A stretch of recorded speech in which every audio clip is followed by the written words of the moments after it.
Hello students, today we are going to start our next lesson. Name of the lesson is Lost Spring, Stories of Stolen Childhood, written by Anis Jung, Class 12th, Subject English Core, Code 301, Book Flamingo. In this chapter, we will study today introduction of the writer, theme of the lesson, characters, introduction of the story, key points, word meaning, important questions, and homework. Introduction of the writer. Here is the photo of the writer Anis Jung. Anis Jung was born in Rourkela, city of Odisha or Orissa, and spent her childhood and adolescence in Hyderabad. She received her education in Hyderabad and in the United States of America. Her parents were both writers. Anis Jung began her career as a writer in India. She has been an editor and columnist for major newspapers in India and abroad and has authored several books. Most known work Unveiling India in 1987. एनिस जंग हैं 1944 में इनका birth हुआ था। Photograph यहाँ दिया हुआ है। बचपन इनका जो है हैदराबाद में बीता है। इंडिया में पढ़ाई की है, यूनाइटेड स्टेट में भी पढ़ी है। दो पेरेंट्स इनके जो थे वो राइटर थे, ये भी राइटर है। बहुत सारे न्यूज़पेपर में लेख लिख चुकी हैं, बुक्स लिखी हैं काफ़ी सारी। तो उनमें से एक बुक फेमस बुक है अनवेलिंग इंडिया। यहाँ हमारे कोर्स में जो चैप्टर है वो भी इन्हीं की बुक से लिया गया है। उसका नाम है the lost spring. Theme of the lesson, जो लेसन है थीम है द लॉस्ट स्प्रिंग का, वो है grinding poverty which compel children to do work and steal their childhood. बहुत ज़्यादा गरीबी जो मजबूर कर देती है बच्चों को काम करने पर, और जिनका बचपन चोरी हो जाता है, छिन जाता है, वो पढ़ नहीं पाते हैं, बाल मजदूरी में लग जाते हैं। Traditions and child labour exploit the life of children and steal their childhood. जो कुछ रीति रिवाज है, जो चाइल्ड लेबर है, बाल मजदूरी है, उनके जीवन को एक्सप्लॉइट कर देती है, शोषित कर लेती है और उनका बचपन चोरी हो जाता है। Introduction of the lesson. This lesson is an excerpt from Anees Jung's book the lost spring. ये जो चैप्टर लिया गया है, एक पार्ट है, एक अंश है। बुक का नाम है द लॉस्ट स्प्रिंग, उससे लिया गया है। स्टोरीज ऑफ स्टोलन चाइल्डहुड, इसमें जो बच्चों का बचपन चोरी हो गया है, यानी कि खो गया बचपन, उसकी कहानी है। लॉस्ट कहते हैं खो गया, और स्प्रिंग कहते हैं बहारें खो गई हों, खुशियाँ खो गई हों। और स्टोरीज ऑफ स्टोलन चाइल्डहुड का मीनिंग है कि बचपन चोरी हो गया है, यानी कि बाल मजदूरी में लग गया है, बच्चे स्कूल में नहीं पढ़ पाए, उन्हें खेलने को नहीं मिला, उनका मेंटल फिजिकल डेवलपमेंट नहीं हो पाया। तो ये पार्ट जो है चैप्टर 2 पार्ट्स में है। इसमें हम फर्स्ट पार्ट करेंगे, next part we will study in next video. It is divided into 2 parts. Part first, sometimes I find a rupee in the garbage. ये उसका हेडिंग है फर्स्ट पार्ट का कि sometimes I find a rupee in the garbage, कभी कभी मुझे कूड़े में 1 रुपया मिल जाता है। In this part the writer depicts the grinding poverty of rag pickers who reside at Seemapuri, Delhi. Sahib Alam is a rag picker, tells about problem of him and other rag pickers. इसमें जो राइटर है वो एक्सप्रेस करती है कि जो ग्राइंडिंग पॉवर्टी है, बहुत बुरी तरह से पॉवर्टी है, जो पीस दे ज़िंदगी को, ऐसी गरीबी है। वो रैग पिकर्स जो है, कूड़ा उठाने वाले, कूड़ा बिनने वाले, सीमापुरी में रहते हैं। उनमें से एक लड़का है जिसका नाम है साहिब आलम, वो भी एक कूड़ा बिनने वाला लड़का है। तो वो अपनी प्रॉब्लम्स बताता है, उनकी क्या क्या प्रॉब्लम है, उसकी क्या प्रॉब्लम है, जो दूसरे रैग पिकर्स हैं उनकी क्या प्रॉब्लम है। सेकेंड पार्ट है इसका, I want to drive a car, कि मैं एक कार चलाना चाहता हूँ। ये जो कहानी है सेकंड पार्ट की है। इसमें दूसरा लड़का है जिसका नाम है मुकेश, जो एक बैंगल मेकर है। We will study this next part in next video. इसमें हम फर्स्ट पार्ट पढ़ते हैं। तो करेक्टर्स ऑफ द लेसन, कोई चैप्टर शुरू होने से पहले, स्टोरी फिल्म स्टार्ट होने से पहले उसके करेक्टर्स, उसके एक्टर बताए जाते हैं। तो ऐसे ही इसमें करेक्टर्स है। फर्स्ट पार्ट के जो करेक्टर है वो है Anees Jung, author and narrator of this story. Saheb Alam, a rag picker of Seemapuri, rag pickers friends of Saheb Alam. तो हम फर्स्ट पार्ट कर रहे हैं इसमें। First part, sometimes I find a rupee in the garbage, कभी कभी मुझे कूड़े में 1 रुपया मिल जाता है, उसकी यहाँ स्टोरी बताई गई है। द राइटर एनिस जंग encounters Sahib every morning scrounging for gold in the garbage of her neighborhood। इसमें राइटर है जिसका नाम है एनिस जंग, वही इसकी नरेटर है, वही कहानी सुना रही हैं। तो वो एक लड़का है साहिब, उससे फेस टू फेस मिलती हैं, हर सुबह मिलती हैं। वो लड़का जो है ढूंढने के लिए आता है कुछ, स्क्रॉनिंग मीन सर्च करना, ढूंढना, जैसे कोई गोल्ड ढूंढ रहा हो। गोल्ड का मतलब यहाँ मनी से है, अपनी इनकम से है, जो कूड़ा कागज वो बिन कर ले जाते हैं, चुन कर ले जाते हैं, उससे वो कुछ कमाई मिलती है। तो सुबह सुबह लड़के आते हैं कुछ कूड़ा बिनने वाले उसके पड़ोस में। किसके पड़ोस में? एनिस जंग के पड़ोस में। तो वो उन्होंने बताया कि ऐसी में एक लड़के से मिली थी जो कूड़ा बिनता था और उसका नाम था Saheb. Saheb with his parents and other lived at green fields of Dhaka in Bangladesh. जो साहिब लड़का है, कहता है इसके जो माता पिता है ना, पहले वहाँ रहते थे, ढाका में रहते थे। ढाका बांग्लादेश की राजधानी है, तो वहाँ रहते थे। तो ये वहाँ से आए हुए लोग हैं। Many storms swept away their fields and homes. तूफान आए, कई तूफान आए जो इनके घरों को उजाड़ गए, इनके खेतों को उजाड़ गए। तो so they left their homes long ago. तो काफ़ी समय पहले इन लोगों ने अपना घर जो है छोड़ दिया था। Now they are living at Seemapuri in Delhi. अब जो है वो दिल्ली में रह रहे हैं। दिल्ली में एक जगह है सीमापुरी, बॉर्डर पर ही है दिल्ली के, जहाँ यूपी का और ये गाजियाबाद और दिल्ली टच होते हैं, ये साहिबाबाद टच होते हैं, वहीं पर ये सीमापुरी है। तो ये सीमापुरी में ये लोग रह रहे हैं। कौन? ये रैग पिकर्स और जो कॉलोनी है उनकी सारी वहाँ बसी हुई है। Saheb and his friends are rag pickers. They come early in the morning and disappear at noon like birds. The full name of Saheb is Saheb Alam. तो साहिब है, अपने दोस्तों के साथ वहाँ आता है, कूड़ा बिनने का काम करता है। ये रैग पिकर्स हैं, सुबह सुबह आते हैं, ऐसे आते हैं जैसे पक्षी आते हैं ना सुबह सुबह और उड़ कर चले जाते हैं, ऐसे ये बच्चे आते हैं और जैसी दोपहर होती जाती है वैसे धीरे धीरे गायब होते चलाते हैं, अपना कागज़ बिनकर वहाँ से चले जाते हैं। इसमें एक जो लड़का है साहिब, उसका पूरा नाम है Saheb Alam. Saheb does not know the meaning of his name. वो जो साहिब लड़का है उसको अपने नाम का मीनिंग नहीं पता, क्योंकि नाम का मीनिंग बड़ा गहरा है। साहिब आलम मीन्स लॉर्ड ऑफ यूनिवर्स, पूरी यूनिवर्स का, पूरी दुनिया का मालिक। लेकिन बेचारा काम क्या करता है वो लड़का? कागज बिनने का काम करता है, एक रैग पिकर है। Sahib roams the street with his barefoot friends. जो उसके दोस्त हैं बेयर फुटेड हैं, जिनके पास चप्पल नहीं है, शूज़ लेस हैं, जूते नहीं हैं, उनके साथ गलियों में घूमता है। साहिब के पास भी जूते नहीं है। रोम्स में तो घूमना, वांडर करना, घूमना। दे हैव नो शूज़, जूते नहीं है। They excuse that they do not want to wear. बहाने भी करते हैं कि हम जूते पहनना ही नहीं चाहते। एक कहता है कि मेरी माँ ने जूते उतारे नहीं है इसलिए मैं नहीं पहनता। दूसरा कहता है अगर इसकी माँ इसे जूते दे भी देती तो भी ये नहीं पहनता। तो इस तरह से बहाने करते हैं, जूते हैं ही नहीं उनके पास, तो एनिस जंग के सामने बहाने करते हैं कि हमें जो है जूते नहीं चाहिए, हम नहीं पहनना चाहते। The author tells a story of a man from Udupi, city of Karnataka.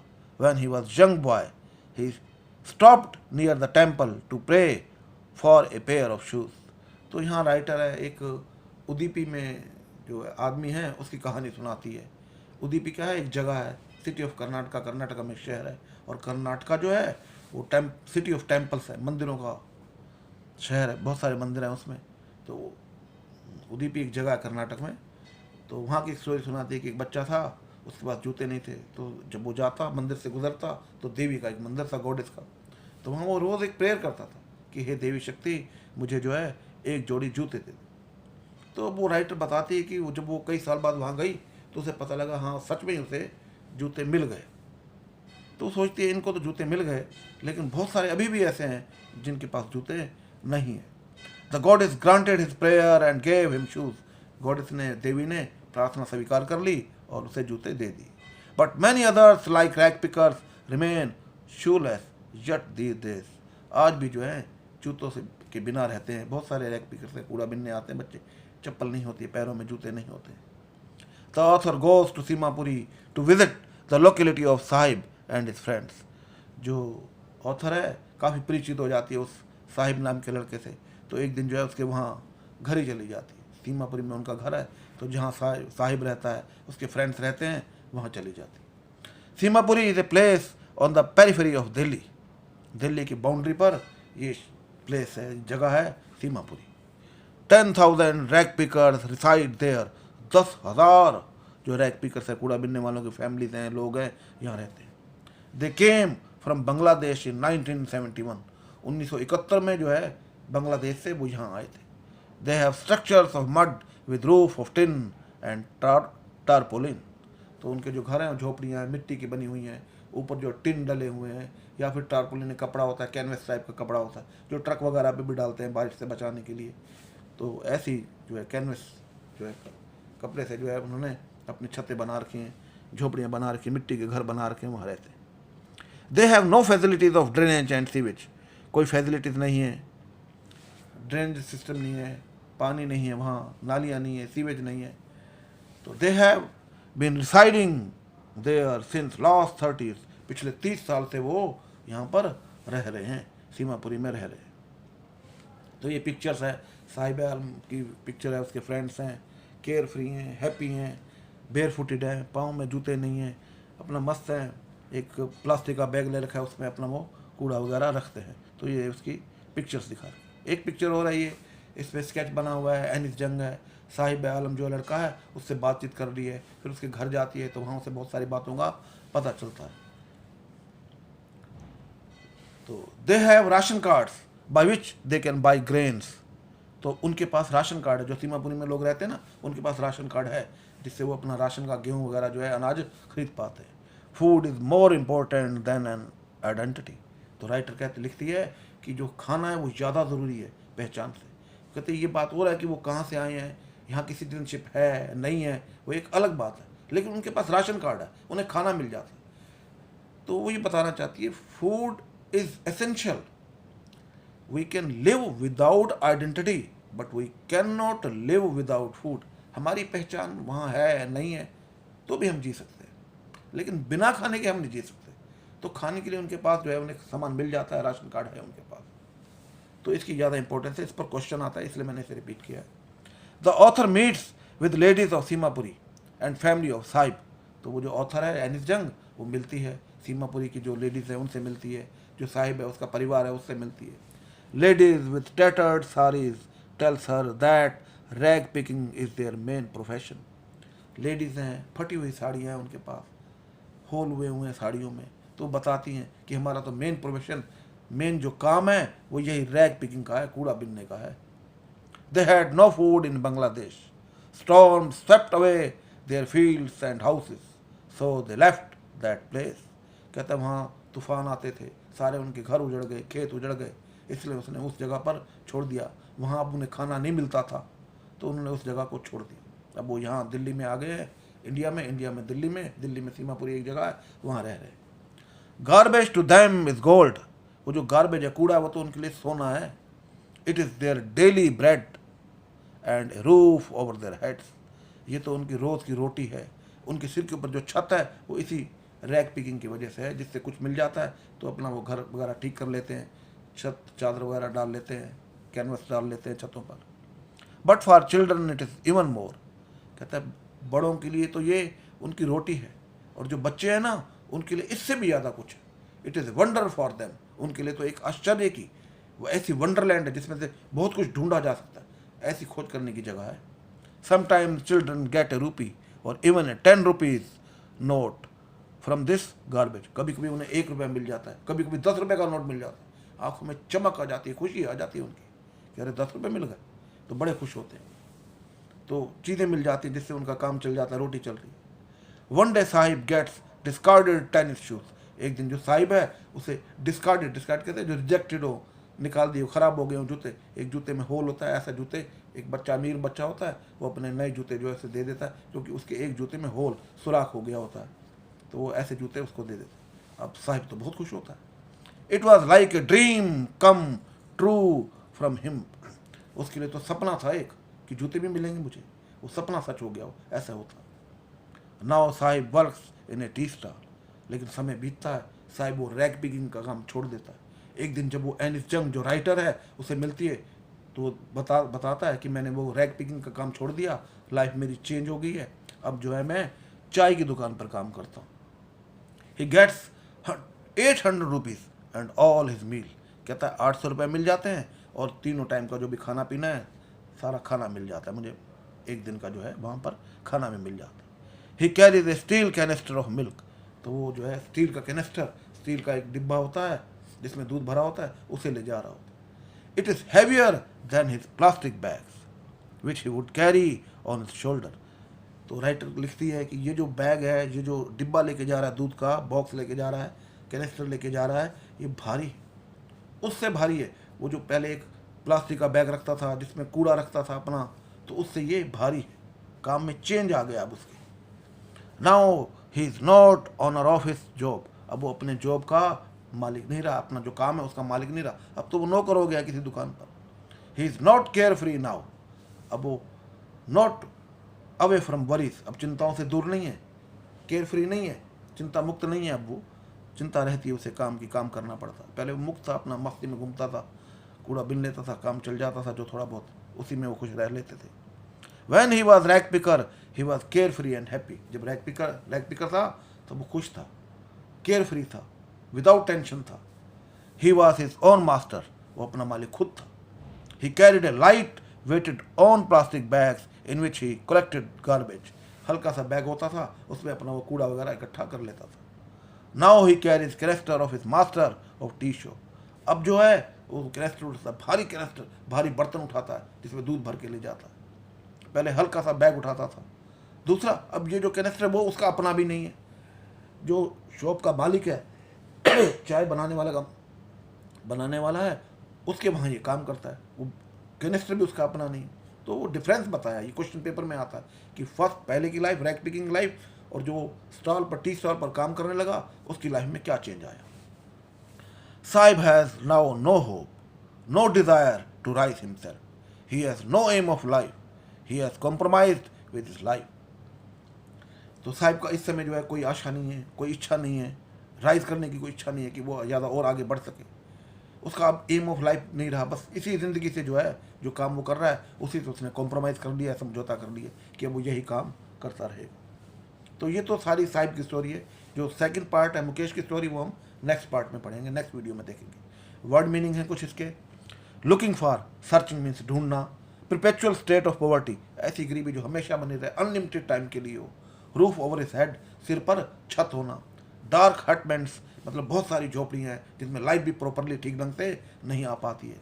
स्क्रोंजिंग कहते हैं शिकार करना, ढूंढना, सर्च करना कुछ चीज़ को, किसी चीज़ को। गार्बेज कहते हैं रबिश को, कूड़े को। स्वेप्ट अवे, बहा ले गया, फ्लो अवे, कि जैसे वहाँ तूफान आया था सब कुछ बहा के ले गया था। ग्राइंडिंग कहते हैं ओप्रेस कर देना, दबा देना, पीस देना। ग्राइंडिंग पॉवर्टी, बहुत बुरी तरह से पॉवर्टी। रैक पिकर, जो ये कूड़ा बिनने का काम करते हैं। One who collects rags. Canister एक मेटल बॉक्स होता है, डिब्बा होता है, वो गोल भी हो सकता है और क्यूबिकल चोरस टाइप का भी हो सकता है। तो पेरीफेरी करते हैं आउटसाइड बाउंड्री, जो बाहर की बाउंड्री है। केयर फ्री ऑफ वरीज, जिसमें कोई चिंता ना हो, ये वर्ड मीनिंग है। अब क्वेश्चन है, इन क्वेश्चन के आंसर आप की पॉइंट से देखकर लिख सकते हैं। हुई साहिब कौन है। How does he earn his living, वो अपना जो है जीवन निर्वाह कैसे करता है। तो Sahib is a rag picker है। He earns his living by rag picking, कूड़ा बिनकर जो है अपना जीवन निर्वाह करता है। Why does Sahib become a rag picker, अब रैग पिकर क्यों बन गया। Because he is poor, he has no job, he has no school, job नहीं है, स्कूल नहीं है, तो ही इज़ वेरी पुअर। तो वो कंपेल हो गया इस काम को करने के लिए। आंसर है, की पॉइंट से आप देखकर इसके आंसर लिख सकते हैं। What does he look for garbage dumps, वो जो कूड़े के ढेर हैं, गार्बेज डंप्स हैं, उनमें क्या ढूंढता है। तो पैसे को ढूंढ रहा है, चीज़ों को ढूंढ रहा है, कॉइन को ढूंढ रहा है, रुपीज़ को ढूंढ रहा है, जिससे जो है उसका निर्वाह हो सके। Where did Sahib come from, ये पास्ट टेंस में क्वेश्चन, तो इसका आंसर भी पास्ट टेंस के हिसाब से देना है। तो साहिब आया कहाँ से है, वो बांग्लादेश से आए हुए हैं। What did make his family to leave their native place, क्या वो मजबूरी थी, क्या वो कारण थे जिससे उन्होंने जो उनका नेटिव प्लेस है, जो निवास स्थान है, उसे लीव करना पड़ा, छोड़ना पड़ा। Food is more important than identity, पहचान से खाना ज़्यादा ज़रूरी है। कि भाई we can not live without food, food के बिना हम नहीं जी सकते। We can live without identity, identity के बिना जी सकते हैं। तो इसे एक्सप्लेन करना है। Is Sahib happy working at the tea stall, क्या वो टी स्टॉल पर जो काम कर रहा है उससे खुश है। तो वो जो डिफरेंस बताना है रैग पिकिंग वाले में और जो टी की दुकान पर काम कर रहा है, वो इसमें की पॉइंट्स में दिया हुआ है, वहाँ से देखकर आप आंसर लिख सकते हैं। What is difference between Sahib and Mukesh, Mukesh और साहिब में क्या डिफरेंस है। इस पार्ट में साहिब के बारे में तो लिखा है, लेकिन मुकेश के बारे में नहीं है। वो हम जो नेक्स्ट पार्ट करेंगे जब, तो हम मुकेश के बारे में बताएंगे, तब हम इसका आंसर देंगे। तो स्टे सेफ, सुरक्षित रहिए, have a nice time, thanks for watching video, may God bless you, health, wealth and wisdom. Thank you.